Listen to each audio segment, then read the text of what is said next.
all good things must come to an end. Our unbeaten run lasted for a very solid 20 games, but it has gone now, and it contributed to a minor blip which has seen us fall off the automatic promotion places a little bit.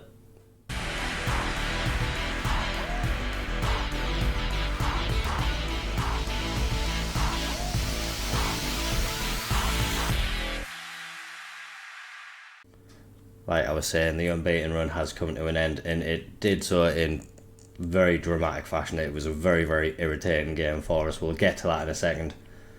After last episode, the two 5-0 demolitions against Swansea and Crystal Palace, we began life with a 0-0 draw away at Lincoln, so it definitely took some of the shine off those two results. But then really good results against Watford and Cardiff followed. A 4-0 home win against Watford, and then a 2-0 win away at Cardiff. This Huddersfield game, though, was something that can only be described as a nightmare for us. We were in absolute dreamland, 3-0 up at half time, then getting a quick fourth at the beginning of the second half. But that seemed to really spur Huddersfield on. Ben Lassina-Cornet grabbed himself 2 goals, and Nicholas Deer also got one to get them 4-3 in the game. Just 1 goal in at that point.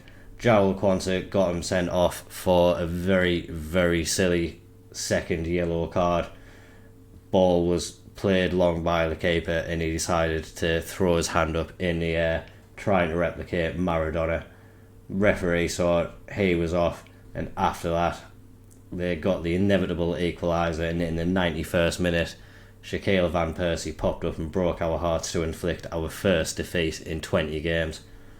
And as they do, you don't just get one, you do get another. West Brom came to Edgeley Park as well and beat us 2-0. It's now 2 home losses in a row at that point, so we definitely need to get the home form back together. Another game against Watford followed, 1-1 away from home this time. Shola Shortai with the goal in that game, and most recently a 1-0 win against promotion contenders Hull, though that was a good result. We are playing Bournemouth in our first match today, and that holds quite a lot of significance. Very tight in the table. Ourselves and Bournemouth have a game in hand over everyone. If Bournemouth win it, they'll go 7 points clear of us. If we win it, we'll go a point behind them and only 2 points behind the league leaders. We were top of the league for 1 point. I don't think it lasted a full round of games, but we saw ourselves at the top of the table, so we know it is possible for us. But a huge game today against Bournemouth. That'll be followed with the small matter of a cup tie against Manchester United. So a couple of small games today, nothing really to worry about. Quite significantly, we are going to be without Ellery Balcom for these games. He actually missed the full month of December. We have been playing Tommy Reid in all of these matches. And like we say, he started off very well. A rough patch followed during the middle of December, but back on form in that win against Hull. A 7.5 rating for him. So we're going to hope he can carry on that confidence today. Elsewhere in the squad, Miles Peart-Harris has actually requested to go on the transfer list. And unlike Dilly and Smith, I would be happy to move Peart-Harris on. No transfer interest at the moment, but we are going to keep offering out. It's only the 1st of January, so plenty of time in the window to move him on. Daniel Cato as well, I'm not going to offer him out, but there is interest from some clubs. If any of them want to come in with an offer, I definitely am open to negotiate for him. Shortai, not so much, and inevitably there is interest in Lee Dilly. Despite the fact he did sign that long-term contract with us, Newcastle and Spurs both interested in him, so I'm expecting bids to be coming in from them. It's going to be the hard line from us again. He's not for sale, especially not during the January transfer window. We want him to fire us to promotion. Hasn't really been performing at the level he was last season, but last season he only got his first goals in December and definitely managed to have a really good scoring season in terms of output. 17 goals last season, so we're going to hope he can better that this time round. still has plenty of games to be able to do it. With the exception of Balcom being missing from the squad, it's the same first team we've been going out with for a while. Reid obviously starts in goal in Balcom's absence, but then we've got Smith, Quansah, Welsh and Morris, Constant, Patino, Short, Cato and Bob in behind Dilly. Have got a lot of faith in this starting 11 and do think we can go out and get a good result. Despite the recent blip in form which we have had, we know that we can perform very well. Have already beaten Bournemouth this season, so we just need to go out and do that again, and hopefully we can get back to winning ways here at Edgeley Park as well. The last couple of games have been disappointing for these home fans, so we need to bring back some cheer. It's a new year for us, so hopefully we can kick it off and give the fans a little bit of new year cheer to get them over the hangovers which I'm sure they'll be suffering today. And we are getting a kick-off highlight. This generally screams that something's going to happen in the first moments of the game. Hopefully it's going to be a bright start from us. Bob is already in the box. It was a very poor effort though. I don't really think that was worthy of a highlight.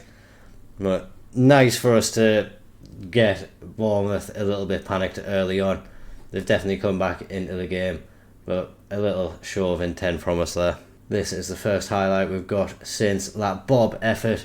Short Eye's corner came into the box. Bournemouth couldn't get it away, but Morris's header is unfortunately not able to find the back of the net at this point. We've had a really poor first half by the looks of things. Players are tiring all over the place. It's been a very gruelling winter schedule for them. So I think in this second half we do need to make some changes and just inject a little bit of energy into the team. Tom Brooks is going to come on in place of Patino. We'll bring on Advermola in place of Morris as well. And I think up top we're going to bring on Dempster in place of Bob. Duran in place of Bob, sorry. And hopefully with those three changes we'll see a little bit more attacking from us and a few more chances created. Advermola is a much more attacking fullback than Morris, so hopefully he can get down the left hand side and support Short Eye a little bit more, and we can start getting a few more balls into Dilly. Short Eye really isn't having the best of games today though, and Cato as well having a very poor game.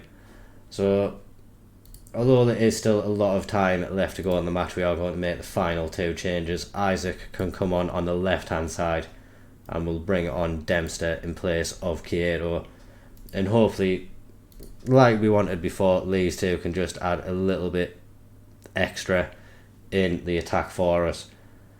Haven't really threatened in this match at all. In all truth, this has been a very dull game of football. Is there going to be some late drama just before the 80th minute? We have a chance now. It was Duran at the back post, able to get up above his man and get his head onto the cross from Advermola. But another one which has gone over the bar from us. We've wasted a lot of chances which have come our way today, and would really be ashamed to not grab a goal. Bournemouth as well, I think, have wasted chances. We haven't really seen too much from them, despite the fact they have been on top throughout the match. But in these last few moments, there's been more action going on than there has been over the rest of the game. It's Bournemouth coming forward now. They're at the edge of the box. Moran plays at the Lukic, but his shot is dragged wide of the post, and we managed to hang on. Again, not a shot on target in the game. That is very disappointing from us. We have scored a lot of goals this season, but as it stands, a draw puts Bournemouth top of the league and keeps us within 4 points of them, so we're not far off them at all. But yeah, they may be able to build a little bit of ground. It definitely would have been nice for us to get a win. 3 teams on 53 points there now. We want to be able to catch up to them, so we definitely need to start getting back to consistent winning ways. It's clear that other teams aren't really going to be letting off with their form, so it's something special that we need to do. We'll have a quick South Shields update as well, and unfortunately things really aren't going to plan for them this season. Down in 16th place, David Healy is gone They've got Jordan Clark as an interim manager at the moment, so they're going to be looking for someone new. Daniel Byrne, though, despite the poor performances from South Shields, this guy is developing nicely. So he is really relishing the first team experience that he is getting. Considered maybe recalling him just due to that Balcombe injury, but I think consistent first team football for Daniel Byrne is a must for him to develop.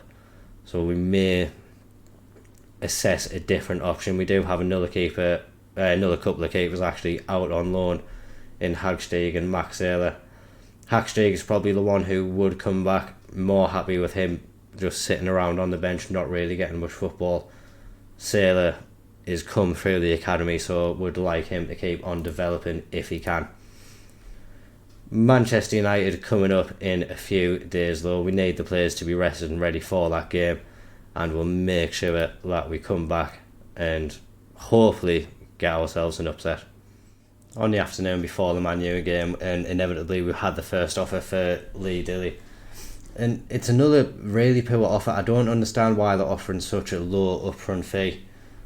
Admittedly, it's not too much money in the grand scheme of things as far as football is concerned, but for his value, I would expect the likes of Newcastle to be able to offer all of it up front. So especially if they're going to be coming with offers like this, they're always going to be rejected. This one's going to be rejected. He's not going to kick up a fuss either. And more interestingly, we do actually have a bid for Kyoto, and he's going to be unsettled if he's not allowed to speak to them. So we are going to try to negotiate this a little bit to see what we can get out of the deal.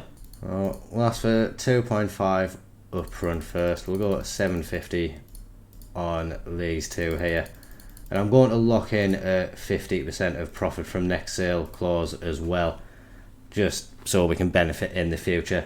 And maybe thinking we should have gone more than that, but considering the amount of money that we spent on Kyoto, 250,000, to be able to get upwards of 4 million for him, plus maybe more in the future as well, I think it's a good deal. He would have kicked up a little fuss if he wasn't allowed to stay, and it'll give us a little bit more money in our transfer budget as well, a little bit of money in the wage budget. And I think if there was a position that I would have been looking to strengthen anyway, it probably would have been that attacking midfielder position, with Pert Harris going and now with Kyoto potentially leaving. It is a position which we do need reinforcements in. So over the transfer window, I feel that will be something that we're going to have to look to do. For now though, we are going to concentrate on the tie against Manchester United. It's quite a local derby for us as well, so I think that'll give the players a little bit of extra motivation. Last time we played against one of the local Manchester teams, Lee Dilly obviously got a couple of goals against Man City. So if he wants to follow up again and continue his fantastic goal scoring form against the Manchester clubs, we're not going to complain about that. An old friend, John Martin, is going to be returning to the squad today. It's been a while since he's been in, but I think we're going to bring Tom Brooks into the starting lineup.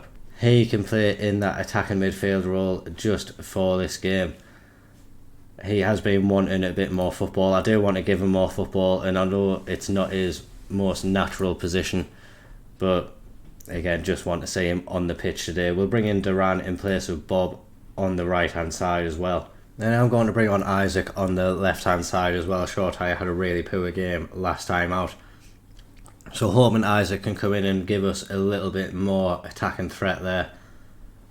Probably are going to lose this game, but it would be nice for us to go out and give it as much as we've got. And you never know, club upsets do happen quite a lot, especially in the FA Cup. And if we can cause one here, it would be an absolutely great result for the fans. And like the last match, we are getting another early highlight. It's not straight from kick-off this time, but let's hope it ends a little bit better than the last one did. Morris is going forward now on the left-hand side. He's got Isaac making the run ahead of him, and now Brooks has stormed into the box. Tom Brooks has got himself a goal. Really, like we were saying before the game, it's not as much a natural position playing in that attacking midfielder position, but he's really done it a great effect there. We see Isaac make the run, and Manchester's defender there really didn't pick him up well enough. It allowed Brooks to find that space in the box, and it was a really good finish from him as well. Not a finish probably that would be easy for him. He's definitely more of a playmaker type than a goal scoring type, but for him to bag a goal there will do wonders for his confidence, and vindicating the fact to start him in that position was and ahhing about it, but glad that we've gone through with it. It's Duran now in the box. We're hopefully looking for a second, and Isaac is the man who has delivered this time. It was more great play around the box from us. This time it was a very different type of goal. It wasn't a ball going in behind straight away. We had to be more patient this time. Duran keeping the ball well, finding Patino, and then Isaac was in that little bit of space at the edge of the 6-yard box. Patino found him, and Isaac's first time finish has found the back of the net. Could we go 3-0 up now? It's another ball into the box from Patino. We haven't been able to get it on target first time around, and I think it may have been Isaac getting his head to the ball but not able to get it on target. We look to be a step above Manchester United today based on the highlights we've seen so far. We haven't seen Manchester United coming forward with the ball. It's all been us so far, and hopefully we can keep adding some goals. Last time we were 4-0 up, we did end up losing the game, so we know we're never going to be guaranteed a win. Patino is a lucky man that Hollian didn't just run through and grab himself a goal. We needed Reid to step up and make a save. I think bringing him in as backup this season has proved to be a good transfer as well. I think Andreasen, who was here, wouldn't have been capable of the performances Reid has put in. Obviously had a little bit of a nightmare during December, but for the most part he has played very well, and today so far has been another example of how well he can perform. Hollian's gone off injured now, and we are doing a little bit of a job on this Manchester United team. A couple of the players have had to go off injured already, so we're taking this derby a lot more seriously than them, and we're coming out of it so far with a good result. We dropped praise on them last time when we were winning 4-0. We're definitely not making that mistake again. Definitely remind them to stay complacent. They've made a couple of more changes at half time, so maybe trying to change system and do more to hurt us, but it's not happening at the moment, and we are looking to grab more goals. It's Duran who's was almost through, but Manchester United's defender took him down. He was on a yellow card anyway, and Lisandro Martinez has got himself sent off right at the beginning of this second half, and what an advantage that gives us in this match now. We've got most of the second half to play with a man advantage and a 2-goal advantage. We're going to make a couple of changes just to make sure we keep the fresh legs in our team. Piccinini's going to come on for Constant in the ball-win midfielder role. We are going to bring on Oscar Bob in place of Duran, and I think I'm going to bring on Shortire in place of Lee Dilly, and we're going to move Isaac up front. We'll leave it at that for now and leave the couple of other changes that we have in our back pocket for the time being. It's another attack from us though. Shortire with his first chance to make an impact. His corner swung into the box looking for Smith. Smith can't win it, but Patino now gets it back to Shortire. That was a poor effort from him though, going well wide of the far post. But what a game this is from us today. Diego Simeone's Manchester United have come to Stockport and have really been outclassed for the most part. There is still time for them to get back into the game, but it will be hard for them down to 10 men. And if we just keep concentrating, then we should be able to get this result. John Martin can come on in place of Patino, and we will bring on Owen Foy as well, just to get the youngster a little bit of game time against Manchester United. Why not? Maybe he'll grab himself a goal and become another Stockport hero from today. At the minute, you do have to say Isaac is the hero for us. A goal and an assist for him so far, and maybe he is going to be the match winner for us. We have given away a silly penalty. I think maybe it was Kwanzaa with another stupid handball, which has given Manchester United a route back into the match, which they've unfortunately taken. And now it really makes it a last few nervy minutes for us. Just about to find out how much stoppage time there's going to be. And hopefully we can get through it. It's only 3 minutes. We have been able to get through it. It was a very uneventful game after that penalty, thankfully for us. And that has given us an absolutely spectacular result. Beating quite local rivals Manchester United at home to advance to the 4th round of the FA Cup is a great achievement for us. Didn't want to play anything up before the match, as I genuinely thought we were going to get stuffed in this game. But an opening 10 minutes which we really just knocked Manchester United out of the park, and they couldn't respond throughout the game. Really good performance from us. Delighted to be able to get that win there. We've got Oxford United in the next round, so another chance for us to progress. So hopefully we're going to be getting a good run. I wouldn't mind an FA Cup run, definitely more so than a Carabao Cup run. If we do get knocked out, so be it. But if we do manage to go on a good run, that'll be fantastic as well. Patino got man of the match in the last match. Obviously did play it very well, but really thought it was going to be Isaacs for the taking. I do see it being a quiet transfer window. Don't have any major plans to improve the squad. Like we were saying, attacking midfield maybe. Definitely don't plan on getting rid of anyone other than the players that we highlighted today. So not expecting many drastic changes in the squad. For the next episode, we'll probably come back late February time, maybe the beginning of March. Probably not the beginning of March though, because that's Swansea and Palace and we've done that before. So probably will come back for late February games, see what the standing's like in the table, see if we've managed to improve on the form that we are showing in the Championship at the moment as well, because we definitely do need to get back to more consistent ways in order to keep up the challenge at the top of the table. As always though, please remember to like and comment on the video if you have enjoyed it there. Subscribe to the channel for regular Football Manager content as well. Thank you very much for watching. Bye bye.